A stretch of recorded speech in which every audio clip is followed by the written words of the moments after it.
Hello everyone, I hope are you doing well. So this is the most important video for UPPCS prelims 2024 90 days strategy.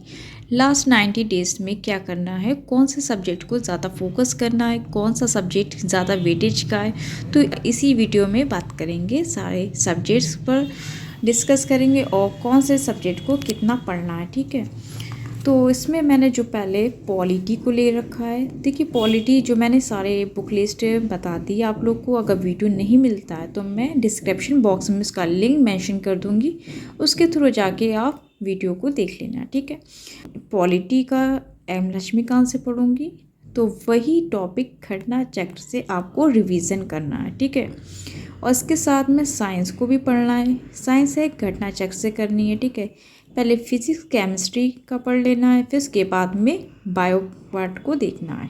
तो इसके important मैंने जो topics हैं बता दिए हैं। अगर वीडियो नहीं मिलेगा तो मैं डिस्क्रिप्शन बॉक्स में इसका मेंशन कर दूंगी लिंक। ठीक है, उसके थ्रू जाके आप वीडियो को देख लेना। ठीक है, उसके साथ में आपको करंट अफेयर करनी है, जो 6 मंथ की करंट अफेयर करनी है। ठीक है, तो उसके साथ में टेस्ट सीरीज़ भी लगानी है। टेस्ट सीरीज़ कौन सी लगानी है और मैंने बताई है 3 कोचिंग्स की टेस्ट सीरीज़ है। आपको जो ठीक लगे आप 2 कोचिंग की टेस्ट सीरीज़ ले लीजिएगा, उसको सॉल्व कीजिए। ठीक है, और उसके साथ में आपको अभी से फोकस करना है सी सेट को। सी सेट को लाइटली नहीं लेना है। ठीक है, जीएस का पार्ट में कट ऑफ निकल जाती है, क्लियर हो जाता है, बट सी सेट में जो लोग रह जाते हैं तो प्रॉब्लम हो जाती है। तो इसलिए आपको साथ में से जो 90 डेज में है सी सेट को भी पढ़ना है। भले आप 1 घंटा पढ़ो, लेकिन रेगुलर आपको पढ़ना है। ठीक है, 90 डेज में है तो इसमें 26 नवंबर से 10 दिसंबर तक पॉलिटी को देना है। ठीक है, उसके बाद जो आपको सब्जेक्ट पढ़ना है ज्योग्राफी। ज्योग्राफी में आपको मैंने बताई है एनसीईआरटीज़ जो 11th क्लास की है उसको पढ़ना है। ठीक है, उसके साथ में घटना चक्र से उसका रिवीजन करना है। ठीक, उसके साथ में आपको इन्वायरमेंट पढ़नी है। इन्वायरमेंट आप घटना चक्र की पढ़ लीजिए या फिर शंकर आयस बुक से पढ़ लीजिए। ठीक है, शंकर आयस या फिर आप घटना चक्र से पढ़ लो। और करंट अफेयर जो मैंने बताया ये 6 मंथ्स की करनी है। ठीक है, और उसके साथ में टेस्ट सीरीज़ भी लगानी है। और साथ में क्या बताया था मैंने, इसके साथ में आपको सी सेट लगाना है। तो ये कब तक करना कंप्लीट है, 11 दिसंबर से 25 दिसंबर तक। ठीक है, इसके बाद जो आपको फोकस करना है हिस्ट्री।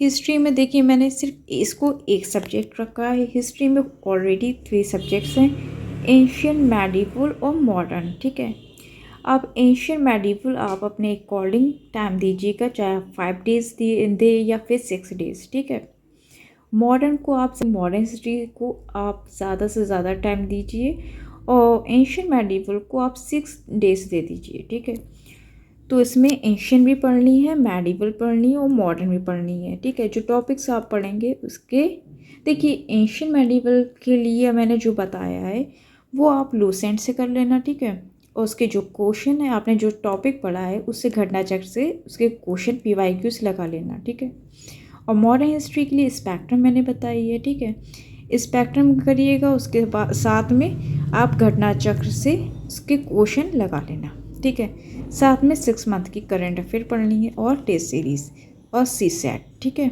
ये कंपलसरी 26 दिसंबर से 12 जन तक कंप्लीट करनी है। ठीक है, और इसके साथ में जो बाद में ये कंप्लीट हो जाता है फिर इसके साथ में रिवीजन भी आपको करना है। ठीक है, ये नहीं है कि आप सब्जेक्ट्स पढ़ते जा रहे हैं और पीछे का आप भूलते जा रहे हो, तो रिवीजन भी आपको करना है। रिवीजन के लिए आप 1 घंटा दो या 2 घंटे दो। ठीक है, आप अपने हिसाब से जो आपको सही लगे आप अपने हिसाब से टाइम दे देना रिवीजन को। देखो रिवीजन बहुत ही इम्पॉर्टेंट है, विदाउट रिवीजन आप चीज़ें भूलते जाओगे और आगे का पढ़ते जाओगे, तो इसलिए रिवीजन भी करना है। ठीक है, और जो 10 डेज़ में आपको कंप्लीट करनी है वो है इकोनॉमिक। ठीक है, देखिए बजट है वो फरवरी में ही आएगा, इकोनॉमिक सर्वे जो जैन में आ जाता है, बट आपको इकोनॉमिक के जो बेसिक्स जो चीज़ें हैं वो आपको पढ़नी है, ठीक है। इसके साथ में इकोनॉमिक जो सर्वे तो जब आएगा तब पढ़ोगे, बट इसके साथ स्कीम्स को देख लेना, ठीक है। स्कीम्स है, बेसिक चीज़ें हैं, जो क्वेश्चन PYQs आया है, बट डेटा लेटेस्ट ही आता है, ठीक है। और उसमें बजट है, इकोनॉमिक सर्वे है, स्कीम्स है, ये चीज़ें पढ़ना है, ठीक है। तो करंट अफेयर्स तो चलेगी, सी साइड साथ में ही चलेगा, ठीक है। और रिवीजन भी आपका इसके साथ में चलेगा। तो ये कंप्लीट करना है 13 जनवरी से 22 जनवरी तक कंप्लीट करना है। और बाकी का दिन जो आपके बचेंगे वो आपको रिवीजन करना है, ठीक है। जो चीज़ें आपने पढ़ी हैं उसका रिवीजन करेंगे और टेस्ट सीरीज़ लगाएंगे।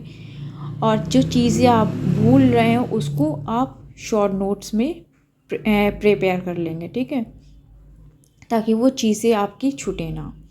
और उसके साथ में आपको क्या करना है, साथ में आपको लास्ट 6 मंथ्स की करंट अफेयर्स देखनी है, ठीक है। और उसके साथ में आपको 8 आवर्स डेली पढ़ना है, ठीक है। पा रहे हैं तो पढ़ सकते हो, ठीक है।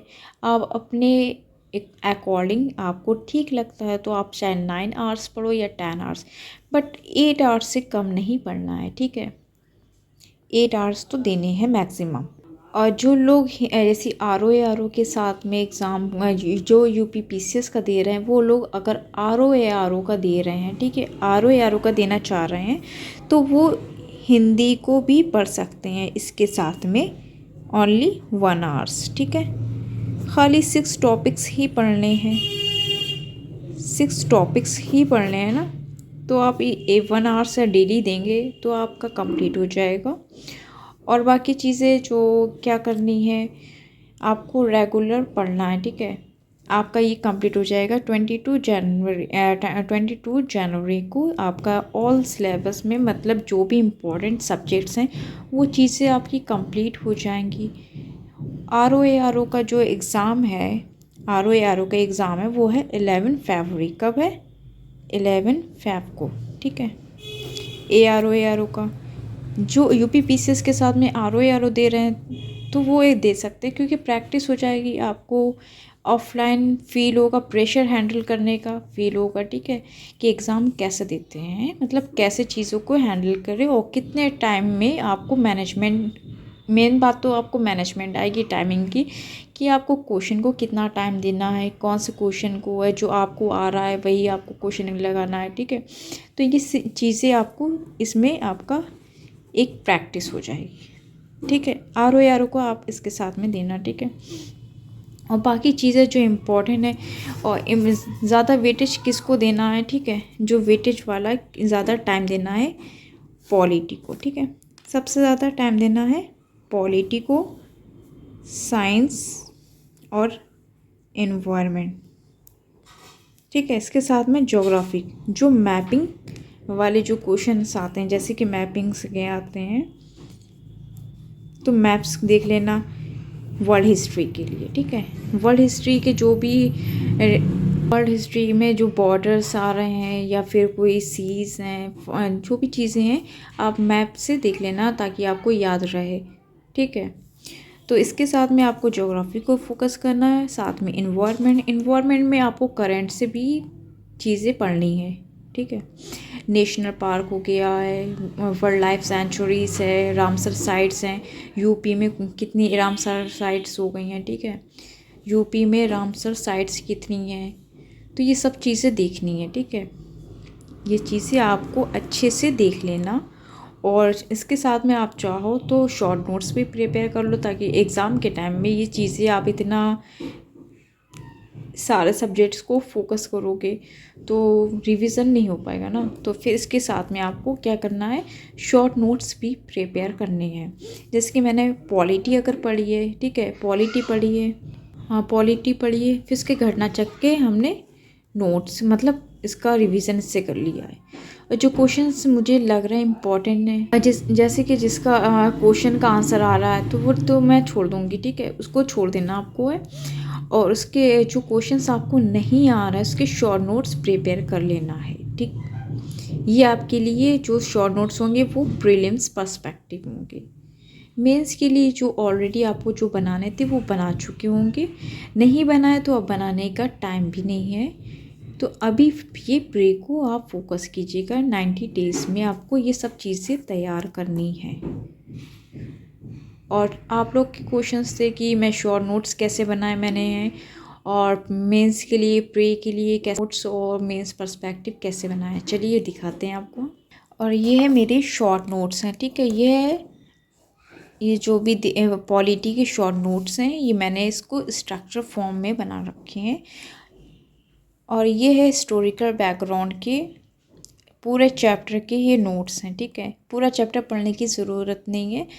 अगर आप इसको कंपनी रूल को देख लेते हैं, जैसे कि कौन से किस में क्या हुआ है, कौन सा एक्ट आया है, तो इसमें सारा डिटेल में मैंने नोट डाउन कर रखा है। पूरा चैप्टर पढ़ने की कोई नीड नहीं है, ठीक है। ये हो गया कंपनी रूल है। और ये सेकंड जो है क्राउन रूल है। तो क्राउन रूल में क्या चीज़ है, कौन से एक्ट आए हैं, कौन से अमेंडमेंट हैं, तो ये सब चीज़ें मैंने इसमें बना रखी हैं। तो ऐसे आपको शॉर्ट नोट्स प्रिपेयर करने हैं फॉर प्रीलिम्स, ठीक है। और मेंस के लिए कैसे नोट्स बनाने हैं, देखो ये प्रीलिम्स के लिए जैसे साइलेंट फीचर्स कौन सा आया, कौन सा एक्ट था, क्या नहीं है, और ये साइलेंट फीचर्स के ये हैं कॉन्स्टिट्यूशन, ठीक है, ये हो गया। और जैसे कि मैप में यूटीज़ हैं, तो ये मैप के थ्रू आपको याद रहेंगे ज़्यादा, क्योंकि आप थ्योरिकली पढ़ोगे उसमें ज़्यादा याद नहीं रहता है। बट अगर आप मैप के थ्रू या स्ट्रक्चर फॉर्म में अगर पढ़ते हैं तो आपको याद कर रहता ज़्यादातर है, ठीक है। तो ये हो गया पार्लियामेंट है, पार्लियामेंट्री और प्रेसिडेंशियल में डिफरेंस, ठीक है। तो ये आपको बनाने हैं मेंस पर्सपेक्टिव, ये बनाने हैं आपको मेंस पर्सपेक्टिव है। क्योंकि प्रीलिम्स देखो, मेंस में अगर आपके शॉर्ट नोट्स ज़्यादा शॉर्ट्स हो जाएंगे तो फिर आप पढ़ोगे क्या। और फर्स्ट टाइम बना रहे हैं तो फर्स्ट टाइम में आपको शॉर्ट नोट्स की तरह नहीं प्रिपेयर करना है। जब आप अच्छे से पढ़ लोगे और ये रिवीजन कर लो, अगर आप ये सब रिवीजन कर लोगे तो फिर आप शॉर्ट नोट्स खुद प्रिपेयर कर लोगे ना। और जो शॉर्ट नोट्स आपके होंगे 1 पेज या 2 पेज के हो जाएंगे। और जब आपने फर्स्ट टाइम में ही आप 1 पेज के और 2 पेज के नोट्स बना लोगे तो फिर आपको उसमें क्या याद रहेगा, क्या हमें क्वेश्चन के लिए क्या आंसर होना चाहिए, बॉडी स्ट्रक्चर क्या होना चाहिए, और इंट्रो में क्या लिखे और कंक्लूजन में क्या लिखे। तो ये पहले से आपको तैयार रखना है, अपने नोट्स हैं कैसे क्या चीज़ें के। Sorry for background noise, so please adjust, okay. ऐसे ही बनाने हैं आपको मेंस के लिए, ठीक है। शॉर्ट नोट्स ज़्यादा नहीं बनाने हैं। तब अभी जब आप पढ़ोगे ये सब चीज़ें तो आप शॉर्ट नोट्स खुद प्रिपेयर कर लोगे। और फर्स्ट टाइम में आपको शॉर्ट नोट्स से स्टार्टिंग से आप 1 पेज 2 पेज के नहीं बनाओगे। चीज़ें भी तो आनी चाहिए, क्या लिखना मुझे क्या नहीं लिखना है, ठीक है। तो ये सारे नोट्स हो गए हैं, ठीक। तो ये मैंने शॉर्ट नोट्स आपको दिखा दिए हैं कैसे बनाने हैं, और बाकी स्ट्रैटेजी मैंने बता दी है। और बुक लिस्ट का भी मैंने इस पर वीडियो बना दिया है। तो ये सारे वीडियो मेरे चैनल पे आप नए हैं तो प्लीज़ सब्सक्राइब कर लीजिए और ज़्यादा से ज़्यादा लाइक करें, शेयर करें। तो वीडियो अच्छा लगा हो तो प्लीज़ लाइक कीजिएगा, सब्सक्राइब एंड शेयर। मिलते हैं नेक्स्ट वीडियो में। Thank you watching my this video.